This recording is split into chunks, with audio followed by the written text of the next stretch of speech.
اهلا وسهلا بكم في المدرسه في البيت. تابعونا على اليوتيوب على فيديوهاتنا، سبسكرايب، وتابعونا على الفيسبوك لايك عشان نعرف نتواصل مع بعض. ده هو شعارنا على الفيسبوك وعلى اليوتيوب. يا رب كلنا نستفاد ويا رب القناه تعجبكم. السلام عليكم. نتكلم النهارده على حالات تطابق المثلثات، وهي 4 حالات عندنا. لإثبات تطابق مثلثين يكفي إثبات تطابق 3 عناصر من إحداهما مع نظائرهما في المثلث الآخر. إحداهما ضلع على الأقل، وبالتالي تكون العناصر الثلاثة الأخرى مطابقة لنظائرها في المثلث الآخر. رقم 1: يتطابق مثلثان إذا تطابق ضلعان وزاوية محصورة بينهما في إحدى المثلث مع نظائرهما في المثلث الآخر.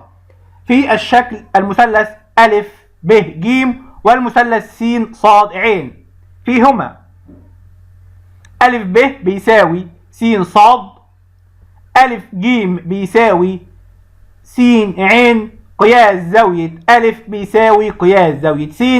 إذا المثلث أ ب ج يطابق المثلث س ص ع، وينتج من التطابق أن ب ج بتساوي بتساوي ص ع، والزاوية ب بتساوي قياس زاوية ص، والزاوية ج تساوي قياس زاوية ع.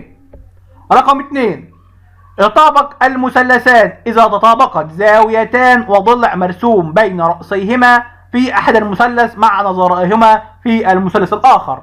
في الشكل المقابل المثلث أ ب ج والمثلث س ص ع فيهما أ ب بيساوي س ص، وقياس زاوية أ يساوي قياس زاوية س، وقياس زاوية ب يساوي قياس زاوية ص. فإن المثلث أ ب ج يطابق المثلث س ص ع، وينتج من التطابق أن ب ج تساوي ص ع، وأ ج يساوي ع س، وقياس زاوية ج يساوي قياس زاوية ع.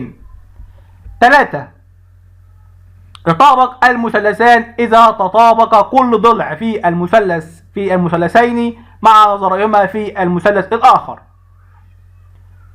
في الشكل المقابل المثلث أ ب ج والمثلث س ص ع فيهما أ ب يساوي س ص، أ ج يساوي ع س، ب ج يساوي ص ع. فإن المثلث أ ب ج يطابق المثلث س ص ع، وينتج من التطابق أن قياس زاوية أ بتساوي قياس زاوية س، قياس زاوية ب بتساوي قياس زاوية ص، وقياس زاوية ج يساوي قياس زاوية ع. رقم 4: تطابق المثلثان القائما الزاوية إذا تطابق وتر وإحدى ضلعي القائمة في المثلث مع نظائرهما في المثلث الآخر. في المثلث أ ب ج أ ب يساوي س ص، وأ ج يساوي ع س، وقياس زاوية ب يساوي قياس زاوية ص. فإن المثلث أ ب ج يطابق المثلث س ص ع، وينتج من التطابق ب ج يساوي ص ع، وقياس زاوية أ يساوي قياس زاوية س، وقياس زاوية ج يساوي قياس زاوية ع.